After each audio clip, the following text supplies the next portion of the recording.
Follow करते हैं और उसको प्रॉपरली प्रोटोकॉल को यूज़ करते हैं, तो ऐसे पेशेंट जो होते हैं ना वो वापस आते हैं, अगर आपने सही तरीके से किया होता है।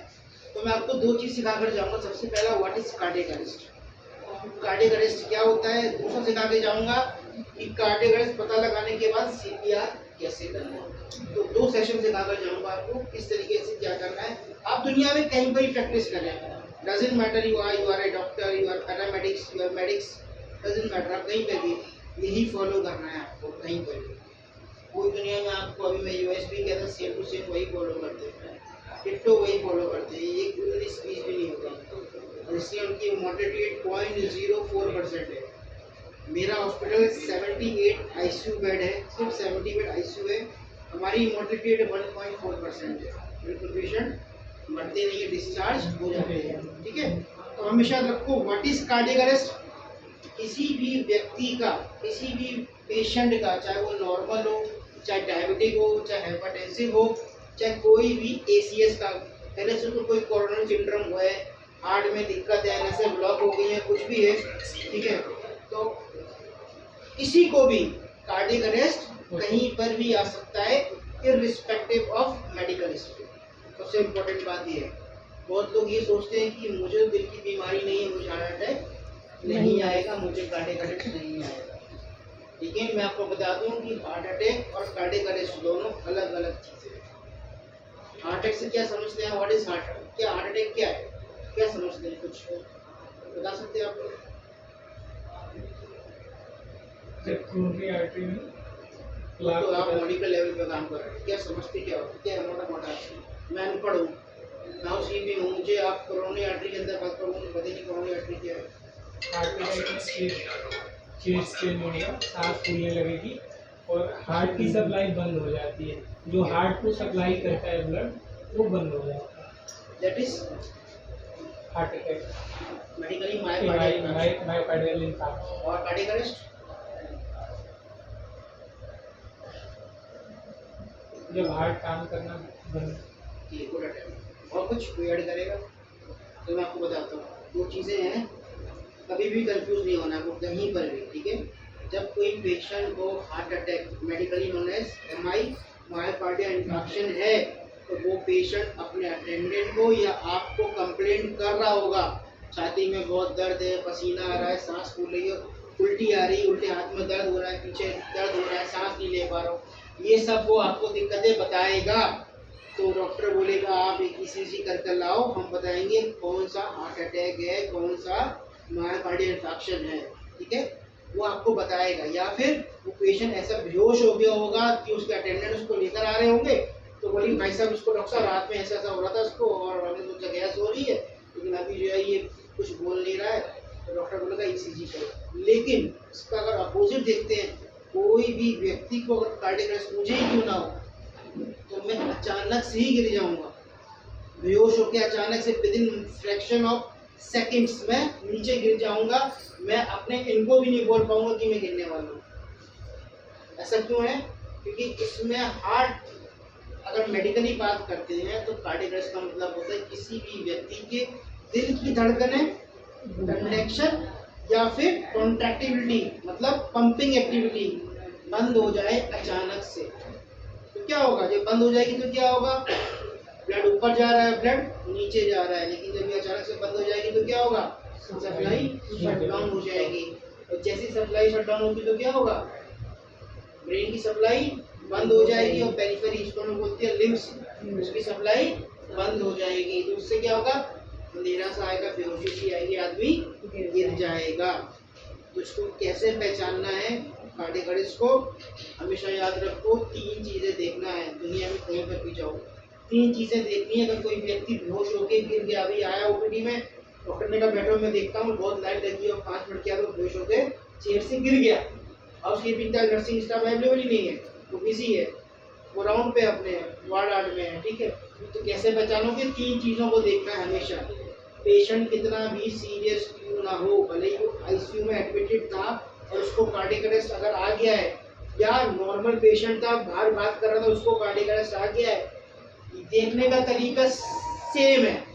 किसी में कोई अलग नहीं है कि वो सीरियस है तो हम उसको अलग तरीके से देखेंगे, या फिर बहुत ये नॉर्मल था उसको हल्के से देखेंगे, नहीं। इन तीन चीज़ों को ही देखना होता है। सबसे पहले क्या देखना है, पेशेंट रिस्पॉन्स कर रहा है या नहीं कर रहा है। रिस्पॉन्स का मतलब बातचीत कर पा रहा है या नहीं कर पा रहा है, या फिर हाथ पैर हिला पा रहा है या नहीं हिला पा रहा है, दोनों में से कुछ भी है, दोनों कोई भी एक चीज़ है, ठीक है। दूसरा क्या देखना होता है, वो सांस ले पा रहा है या नहीं ले पा रहा है। तीसरा क्या देखना होता है, उसकी पल्स है या नहीं। ये तीन चीजें आपको देखनी होती है, और ये तीनों चीजें किसी भी व्यक्ति में, किसी भी पेशेंट में अगर नहीं है, आई रिपीट, तीनों चीजें, दो नहीं है एक है, एक नहीं है दो नहीं है, तीनों चीजें यूनिवर्सल नहीं होना चाहिए पेशेंट में, मरीज में एब्सेंट होना चाहिए, और that means it is 100% cardiac arrest. मतलब दिल बंद हो चुका है और पूरी दुनिया में कार्डियक अरेस्ट का कोई ट्रीटमेंट नहीं है सिवाय सीपीआर के। आप कोई भी इंजेक्शन यूज कर लो, मैं एक इंटेंसिविस्ट हूँ, मेरी पढ़ाई मेरा पीजी पूरा इसी में है, आप कोई भी इंजेक्शन यूज कर लो कुछ नहीं होगा। इसलिए सीपीआर आपको आना चाहिए। जो टीवी में दिखाते हैं that is not CPR. Actual CPR कैसे होता है वो मैं आपको सिखा कर जाऊंगा। अभी ये बात समझ में आई आपको, हार्ट अटैक क्या है, कार्डियक अरेस्ट क्या है, आपको समझ में आया कि कार्डियक अरेस्ट कैसे पहचानना है। तो मैंने आपको थ्योरेटिकल बता दिया, लेकिन हम पेशेंट में बताएंगे कि किस तरीके से आपको चेक करना है, ठीक है। अब हमेशा आपको फॉर एग्जाम्पल ये पेशेंट है हमारा, वार्ड में एडमिट था, सिस्टर ने राउंड किया, vitals was absolutely normal, BP pulse सब नॉर्मल, पेशेंट ने अच्छे से खाया भी, ओरली भी एक्सेप्ट कर रहा था, लेकिन 5 मिनट के बाद उसका सिस्टर नर्सिंग स्टेशन में बैठी हुई थी, और 5 मिनट के बाद उसका ट्रेनर बात कर रहा है कि हमारा मरीज कुछ नहीं बोल रहा है, कुछ रिस्पॉन्स नहीं कर रहा है। सिस्टर क्या जाएगी, वहाँ पर जाएंगी, जाने के बाद देखेंगी तो क्या होगा, पेशेंट पड़ा होगा, बेड पे पड़ा होगा, ऑब्वियसली एडमिटेड है तो, ठीक है। तो हमेशा याद रखो, पेशेंट को सबसे पहले जो सिस्टर अप्रोच कर रही है, या जो नर्सिंग स्टाफ है, पैरामेडिक्स है, मेडिक्स है, असिस्टेंट है, हाउस कीपिंग्स है, ऑक्सिलरी स्टाफ्स हैं, जो कोई भी पहले पेशेंट को देख रहा है, आप हमेशा याद रखो सबसे पहला पॉइंट है, सीन इज सेफ और नॉट। मैं यहाँ की बात नहीं कर रहा हूँ, मैं बाहर की भी बात कर रहा हूँ। मैं एक डॉक्टर हूँ, मुझे सब आता है, लेकिन मैं इस पेशेंट को बचा सकता हूँ, लेकिन ये पेशेंट ऐसे चौराहे पर पड़ा हुआ है कि वहाँ बहुत ट्रक निकल रहे हैं, मुझे सब आता है, मैं इंजेक्शन भी जेब में लेकर चल रहा हूँ, तो डॉक्टरों का एकदम हो जाएगा, लेकिन वो सीन सेफ नहीं है। इसलिए हॉस्पिटल में सबसे पहले आपको देखना है पेशेंट की कोई ऐसी कंडीशन तो नहीं है, कोई कार्डियक मॉनिटर तो ऐसे नहीं लगा हुआ है, कोई चेस्ट लीड तो ऐसी लगी हुई नहीं है, कोई आयरन ड्रॉप्स तो नहीं लगे, सिरिंज पंप जानते हो ना, सिरिंज पंप, कई सिरिंज पंप तो ऐसे ही लगे नहीं जहाँ से शॉर्ट सर्किट होने की चांसेस हो। तो सबसे पहले आपको ये जज करना है, आपको सीन को जज करना है। Once you have examined scene is safe, तब आप जाएंगे, तो जाने के बाद आप क्या करेंगे, कोई भी जाएगा सबसे पहले क्या करना है, वो तीन चीज़ों को फटाफट चेक करना है। और फ्रेंड्स हमेशा याद रखें, आप आपके पास सिर्फ 10 मिनट होते हैं। अगर कोई व्यक्ति बेहोश हो गया है, आप तक खबर पहुंच गई है, तो आपके पास सिर्फ 10 मिनट है। 10 मिनट क्यों है? 10 वेरी गुड। मामा चाचा कौन हो तुम?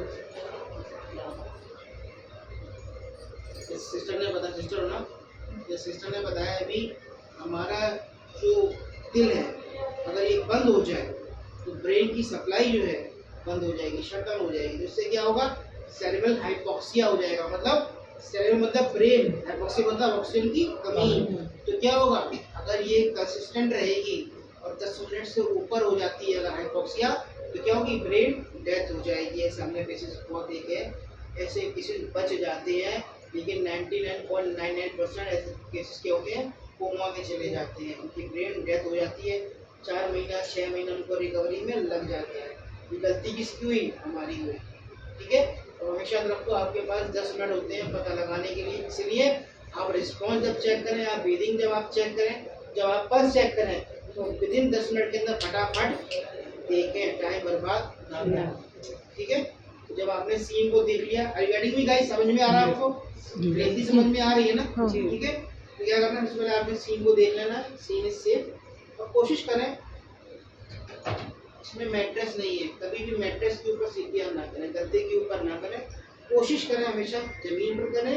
यदि पेशेंट बहुत ओबेस है, पेशेंट को आप जमीन पे नहीं ले सकते हैं, बहुत एक्यूट इमरजेंसी है, तो आप हमेशा देखिए गद्दे के बीच में और पेशेंट के बीच में कोई हार्ड चीज़ लगा दें जी, कोई लकड़ी का टुकड़ा लगा लें, या फिर आपने हॉलीवुड की मूवीज हमारे यहाँ तो स्पाइन बोर्ड है, ऑरेंज कलर का एक बोर्ड रहता है, जैसे आपने देखा क्रिकेट वगैरह में किसी को फुटबॉल में स्पोर्ट्स इंजरी हो जाती है, उसमें लेके जाते हैं उसको ऐसे, ठीक है ना, तो उसको स्पाइन बोर्ड बोलते हैं, ऑरेंज कलर का होता है, बहुत हार्ड होता है, तो उसको नीचे लगा लेते हैं। लेकिन अभी क्या है, जितनी भी मैन्युफैक्चरिंग कंपनीज हैं जो ये बेड बनाती हैं, अब वो उन्हें सीपीआर मोड देती हैं। अगर आपने ये पता लगा लिया है कि पेशेंट कार्डियक अरेस्ट में है, आपको सीपीआर देना है, तो क्या होता है, एक बटन होता है यहाँ पर, आप जैसे ही बटन दबाते हैं तो गद्दा साइड में चला जाता है, पेशेंट क्या होता है, स्टेबल जगह पे आ जाता है, जो हार्ड चीज़ होती है वहाँ पर उसकी बैकबोन क्या हो जाती है, हट जाती है। समझ में आ रहा है? कभी भी गद्दे पे नहीं है, मैंने गद्दा इसमें आप पढ़ रहा है, ठीक है। मोस्ट इम्पोर्टेंट ये फिजियोलॉजी है। अगर आप गद्दे को दबाते, गद्दे के ऊपर तो गद्दा दब रहा है, हार्ट हमारा कहाँ पर है, ये इसे कहने से पीछे बीच में हार्ट हमारा क्या है, फिफ्थ इंटरकोस्टल स्पेस में टिल्टेड है, ये मोटी हड्डी है, इसके ठीक पीछे हमारा हार्ट बैठा है, ऐसा नहीं ऐसा बैठा है, ठीक है।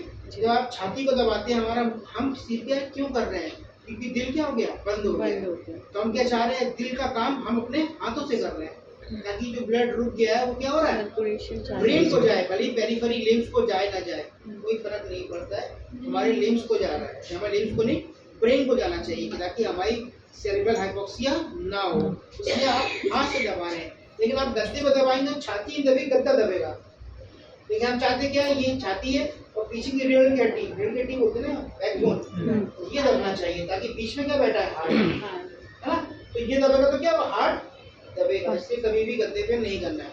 ये फिजियोलॉजिकल प्रोसेस है, आपको फॉलो करना चाहिए, क्योंकि आप हॉस्पिटल में काम करते हैं, ठीक है, इतना समझ में आ रहा है।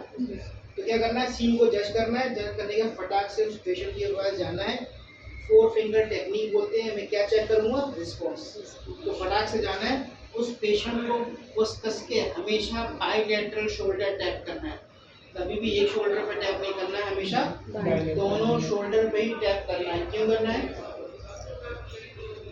मैं एक भी तो कर सकता हूँ,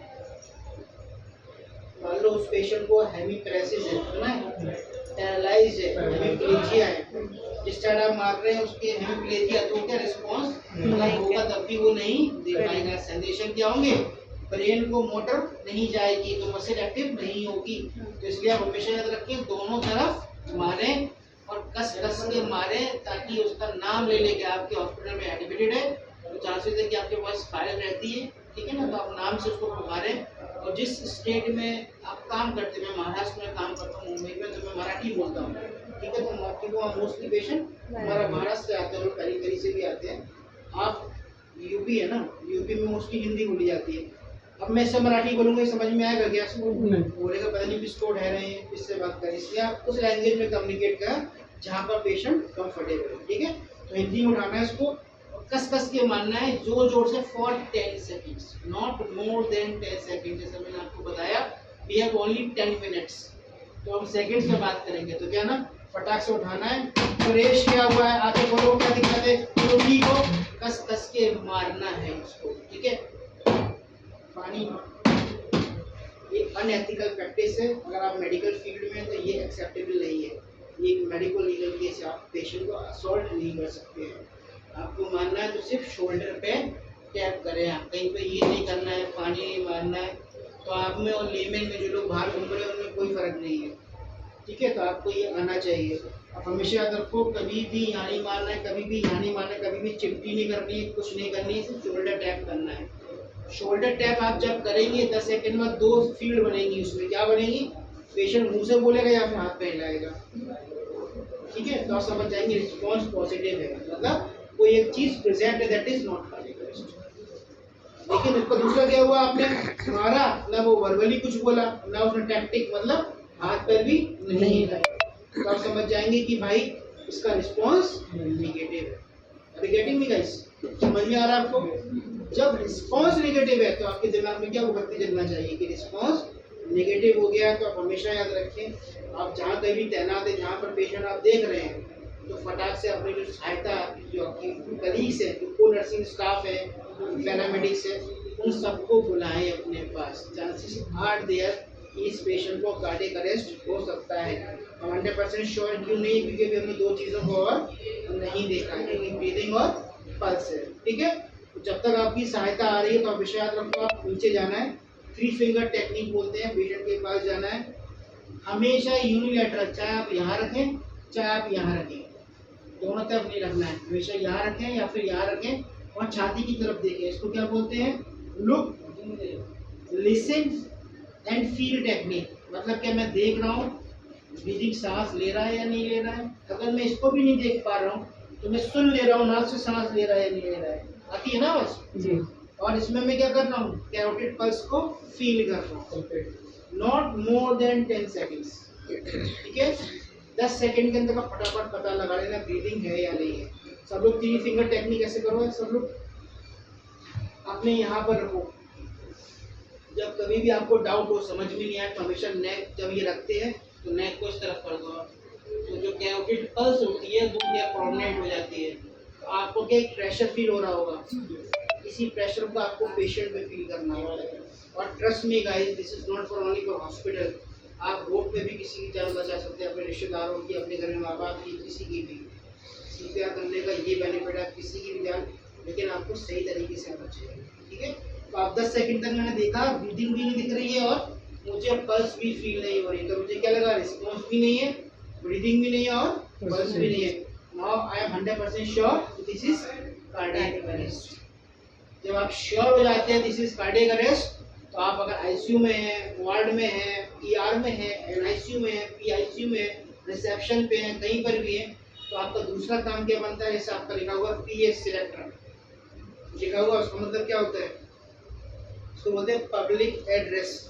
मतलब क्या हुआ, आप जहाँ कहीं भी हैं, आपको क्या होना, फटाक से पेशेंट नंबर ये 103 को कार्डियक अरेस्ट हुआ है, तो पूरे अस्पताल में उसको बोलते हैं कोड ब्लू। ठीक है ना, कार्डियक अरेस्ट का। तो पूरे अस्पताल में क्या हो जाता है, PS सिलेक्टर काम करता है, तो पूरे अस्पताल में अनाउंसमेंट करता है कि बेड नंबर 103 में पेशेंट कार्डियक अरेस्ट है। तो उसमें क्या होता है, तो जो एक्सपर्ट होते हैं, ठीक है ना, तो वो क्या होते हैं, within 10 minutes according to NABH, within 10 minutes आपकी जो एक्सपर्ट्स हैं वहाँ उस बेड तक पहुँच जाना चाहिए विदिन 10 मिनट्स। तो मेरा सवाल ये है कि आप, ये तो कार्डियक अरेस्ट हो गया, समझ में आया, जैसे पहचाना, मैंने पहचान लिया कार्डियक अरेस्ट। अब मैं बात कर रहा हूँ CPR की। ठीक है, तो मैं आपसे ये पूछ रहा हूँ, आपने जब कार्डियक अरेस्ट पता लगा लिया, कोड ब्लू एक्टिवेट कर दिया आपने, तो कब तक आप CPR करेंगे? आप कुछ मालूम है कब तक छाती को दबाना होता है?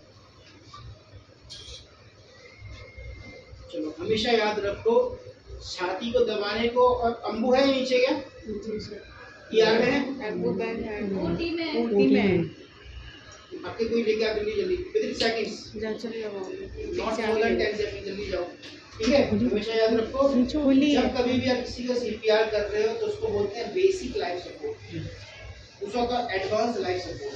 बेसिक लाइफ सपोर्ट जो होता है उसमें आप कोई भी ड्रग इंड्यूस नहीं करते हैं, लाइक एट्रोपिन, एड्रेनालिन, डोपामिन, वैसोप्रेसिव, कार्डाम, कुछ भी यूज नहीं करते हैं आप, तो वो BLS है। तो मेरा सवाल ये था कि कब तक आप छाती को दबाएंगे और 2 बार अम्बू करेंगे? तो हमेशा याद रखो, जब तक आपकी कोड ब्लू टीम नहीं आ जाती मौके पे, तब तक आप छाती को दबाते रहेंगे और अम्बू करते रहेंगे। यदि आप रोड पे किसी की सहायता कर रहे हैं, तो जब तक आपकी एम्बुलेंस नहीं आ जाती तब तक आप BLS, that is basic life support, करते रहेंगे।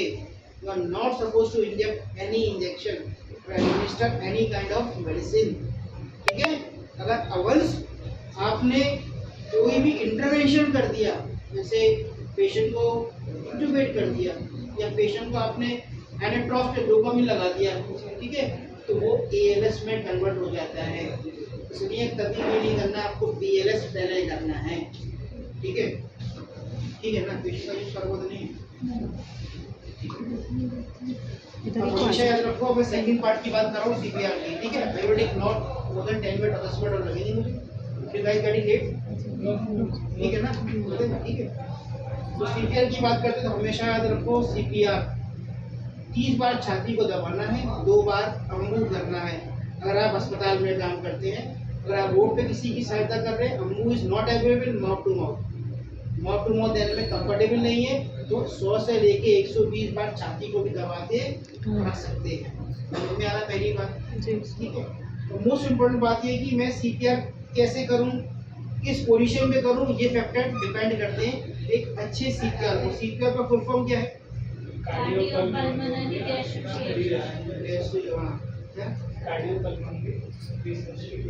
Cardiopulmonary resuscitation. कार्डियो मतलब दिल, पल्मोनरी मतलब लंग्स, रिससिटेशन मतलब होता है इनको दोबारा से जीवित करना और इनके फिजियोलॉजिकल फंक्शन में वापस लाना। यानी का मतलब क्या हुआ? दिल का काम है ब्लड का पंप करना और फेफड़ों का काम क्या है? सांस को लेना और छोड़ना। This is known as ventilation. समझ में आ रहा? कोई टफ तो नहीं हो रहा ना? तो इनको दोबारा से जब हम उनको एक्टिव करते हैं तो उसे बोलते हैं रिससिटेशन। ठीक है।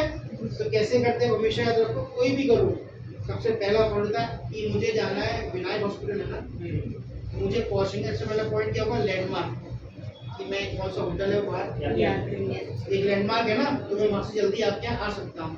तो इम्पोर्टेंट पॉइंट है लैंडमार्क, कि कहाँ पर छाती को दबाना है। तो हमेशा याद रखो अकॉर्डिंग टू AHA ये जो 2 निपल है इसके बीच का जो पॉइंट है, मैं नहीं जानता इसको स्टर्नम बोलते हैं, मीडियम स्टर्नम बोलते हैं, जाइफोइड प्रोसेस बोलते हैं, 1/3 ऑफ जाइफोइड बोलते हैं, अपर गैस्ट्रिक बोलते हैं, मुझे कुछ नहीं पता। मुझे इतना पता है कि मैंने 2 निपल को देखा और इसके बीच का जो बिंदु आ रही है वहाँ पर क्या करना है? इसको हथेली को रखना है। ठीक है। इस हथेली को हमेशा उस मिड पॉइंट पर रखना है, कभी भी यहाँ नीचे देखा फटाक से यहाँ रखिए। नेक्स्ट स्टेप होता है कैसे रखना है, सब लोग सीधे करो। 1 2 3 1 2 3 मैं रिपीट, ये सीधे रहेंगे, ये पॉइंट्स हमेशा करेंगे स्ट्रेट रहेंगे और यू हैव टू इंटरलॉक ऐसे करना है। ठीक है। और मैंने मिड पॉइंट देख लिया और मैंने ऐसे रख लिया। समझ में आ रहा है? ये सीधा अगर है और मैं राउंड पे हूँ, सिस्टर कोई सीपीआर कर रही है और ये राउंड अगर तीनों है तो समझ जाओ उसको करना है। लेकिन अगर आप ऐसी हैं 45 डिग्री एलिवेशन तो आपको नहीं है, you are wasting your time, energy and patient का गोल्डन टाइम भी आप वेस्ट कर रहे हो। इसलिए हमेशा याद रखो ये सीधा रहेगा। ठीक है। नेक्स्ट बात आती है, मैंने सीधा कर लिया, अब कितना मैं छाती को दबाऊं, कितनी गहराई तक जाऊं ताकि छाती के पीछे क्या बैठा हुआ है? हमारा दिल बैठा हुआ है, जो रुक गया है वो दब जाए। तो आप हमेशा याद रखो अकॉर्डिंग टू AHA ये हमारा मोटी हड्डी सामने की, इसको सुनना जैसे काफी लोग जानते होंगे, इसके ठीक पीछे ऐसा मैंने बताया हार्ट बैठा हुआ है। इसका डिस्टेंस जो हम अडल्ट हैं उनमें 2.5 इंच है। कितना है? 2.5। इसका गैप और ये दिल, इसका गैप और ये दिल 2.5 इंच अप्रॉक्स माना गया है, होता है अराउंड 5 सेंटीमीटर जैसे, इतना गैप है। तो मतलब वो ये डेप्थ गहराई, अगर मैं छाती को अंदर 2.5 इंच तक दबाऊंगा 100% हार्ट दब जाएगा। I am talking about in adults, मैं अडल्ट्स की बात कर रहा हूँ। ठीक है। तो 2.5 इंच तक आपको दबाना है। ये तो क्या डेप्थ, कितनी गहराई, कितनी बार दबाना है। तो अब हमेशा किसी गाड़ी जा रही है, कितनी स्पीड से लेके जाऊंगा तो एवरेज अच्छा देगी, लिखा होता है इकोनॉमी, आप इतने से इतने में चलोगे तो आपका पेट्रोल अच्छा लगेगा। तो इसमें बोलते हैं अकॉर्डिंग टू AHA, वो बोलता है अगर आपने 100 से लेके 120 पर मिनट अगर आपने कर दिया, छाती को दबा दिया, तो एटलीस्ट 4 साइकिल 30:2 की एक साइकिल होती है। अगर आप उसको 4 से मल्टीप्लाई करेंगे तो 120 हो जाएगा, 30:4 = अराउंड 120। तो आपको एटलीस्ट 4 साइकिल 30:2 की 1 मिनट में करनी है। समझ में आ रहा है? ठीक है। ये चीज मैं आपको बता दी पैरामीटर्स। हमेशा याद रखो CPR स्टार्ट करने से पहले जो बंदा आपका हेड एंड पे खड़ा है वो सबसे पहले अम्बू पकड़ेगा। अम्बू पकड़ना आता है किसी को? वो पकड़ सकती हो? फटाफट करो बेटा, खाली मत करो, बहुत टाइम हो गया।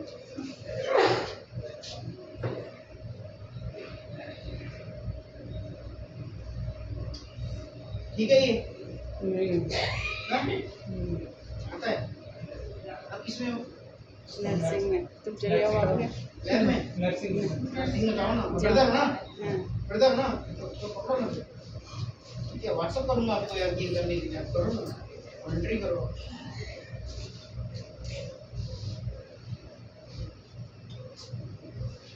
अब आराम से करो, आप करो।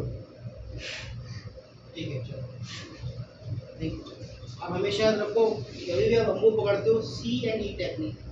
सी एंड ई, ये सी है ना, हाँ, ठीक है, ई, ई है। सबसे पहले आपको ये पकड़ना है, जी, होल्ड यहाँ पे होल्ड दे सके। जी, करने के बाद आपको हमेशा ये हवा में रहेंगी, अंदर दबाना है, जी, ताकि ये जो रबर लगी हुई है, क्यों लगी है, ताकि ये रबर इसकी ये लगी ना सील निकले। बन जाए, सील। ठीक है, आपको ऐसे लगाना है। लगाने के बाद हमेशा याद रखो, जब ये लगा लेते हो आप, तो 1 2 3, फिर ये हड्डी है ना, हड्डी, इसको पकड़ना है। ठीक है, फिर अम्बू हमेशा याद रखो, कभी यहाँ नहीं रहेगा और कभी यहाँ नहीं रहेगा। अम्बू या यहाँ रहेगा या फिर यहाँ रहेगा। ठीक है, कभी यहाँ नहीं रहेगा। ठीक है, हमेशा यहाँ रहेगा। जब आप ये दबा लोगे, हड्डी को पकड़ लोगे, तो फटाक से क्या करना है आपको, ऐसे उठा देना। ठीक है, जी, इसको बोलते हैं एयरवे। ये, तो इंट्यूबेशन देखा किसी ने? इंट्यूबेशन कैसे करते हैं? ऐसे तो करते हैं ना। खाने के लिए आगे है क्या, और सांस लेने की?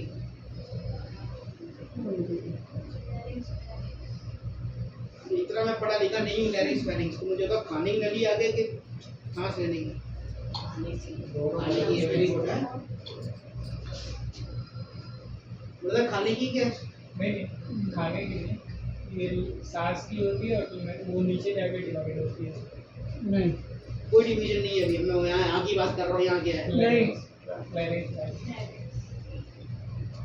दोनों सांस से सामने हाँ? बराबर के बराबर है, वेरी गुड। और चलो, हमेशा याद रखो, एयरवे आगे है, ए पहले आता है, हैं? या बाद में आता है? नहीं, पहले सांस की नली आगे है, आने की नली सांस की नली के बाजू में नहीं है, पीछे है। तभी कहते हैं खाना ऐसे खाओ। तुमने सुना है? आप ऐसे खाते हो, हंसी आती है, ऐसे खाना खाना है। क्यों? अगर ऐसे खाएंगे तो क्या होगा, सांस की नली खुल जाएगी। इसमें जब आदमी बेहोश हो जाता है, इंट्यूबेट करते हैं, तो कैसा करते हैं, ऐसे ही, ताकि जो नली जो है वो सीधी हो जाए। ठीक है, तो हमेशा याद रखो, जब भी अम्बू लगाती हो तो फटाक से क्या कर लेना है, ऐसे कर लेना है। ठीक है, करने के बाद क्या होता है, 2 बार अम्बू को देना होता है। ठीक है, कोई पकड़ेगा आगे, फटाक से आ जाओ, ऊपर नहीं रहो ना। कितने नहीं, अपना नाम क्या है भाई? जी आओ दीजिए। सबसे पहले आप अम्बू स्टेबलाइज करेंगे। आप हमेशा याद रखिए, अम्बू कैसे पकड़ना है, हमेशा हेड एंड पे रहना है, कभी मेरे साथ चुपक के नहीं खड़े होना है। हम दोनों कभी ऐसे खड़े रहिए, मुझसे दूर रहेंगे और मैं ऐसे रहूंगा, मैं चेस्ट पे रहूंगा और ये हेड एंड पे, सर के पीछे रहेंगे, सर के पीछे से काम करेंगे। वेरी गुड, देख रहे हो ना, ऐसे करना है। करने के बाद ये एग्जैक्टली ऐसे उठा लेना है। ठीक है, तो फटाक से आपको करना है। हमेशा याद रखो, जब आप 30 बार छाती को दबाते हैं तो गिनती को जोर जोर से गिनना होता है। क्यों गिनना है? क्यों गिनना है? हमको दे रहे उन्हें पता होगा क्योंकि एक बार 2 बार हमको करना बस, हमको 2 बार करते हैं। ठीक है, तो 30 बार दबा लो तो 2 बार हमको कर। क्यों? ये सहायता खड़ी हुई है, इसको मालूम चलना चाहिए कि ये 3 बार हो गया। अगर मान लो मैं थक गया हूँ तो इस सहायता कोई भी आके मेरी हेल्प कर सकती है। ठीक है, अम्बू सबसे पहले स्टेबलाइज करना, तो अम्बू कभी नहीं हटेगा, कभी नहीं हटेगा, कभी नहीं हटेगा। कब हटेगा? जब आप शॉक देते हो बस। कभी अम्बू हटता हो ना, अम्बू लगा रहता है आखिरी तक, पेशेंट मरे या वापस आ जाए। समझ में आया?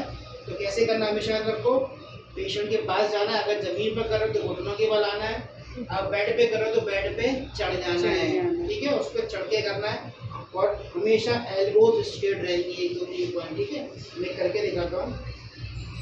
हमेशा सामने की तरफ देखना, कभी नीचे नहीं देखना। नीचे देखोगे तो क्या होगा, नेक का मूवमेंट ज़्यादा होगा तो सी स्पाइन, जो सर्वाइकल स्पाइन है, इसमें इंजरी हो सकती है। तो आपके हाथ पैरों में क्या हो जाएगा, झंझनाहट आ सकती है, क्योंकि मोटी नस जाती है। ठीक है, क्या करना है आपको, यहाँ जाना है, सामने देखना और 1 से लेकर 30 तक की गिनती को जोड़कर गिनना है। 1 2 3 4 5 6 7 8 9 10 11 12 13 14 15 16 17 18 19 20 21 22 23 4 25 26 27 28 29 30। जैसे ही आपका 30 होता है, बिना टाइम बर्बाद करे फटाक से क्या करना है, एक अम्बू दबाना है। कभी भी अम्बू ऐसे दबाना, एक अम्बू आपको शुरू करना है और छोड़ देना, जब तक इन्फ्लेट हो जाएगा फिर 1 सेकंड बाद दोबारा अम्बू देना, ठीक है। फिर दोबारा आप अम्बू दो, 2 अम्बू देना। देखो छाती उठ रही है, एग्जैक्टली अगर आप पेशेंट में करोगे तो आपको एग्जैक्टली छाती उठती हुई दिखाई देगी, ठीक है।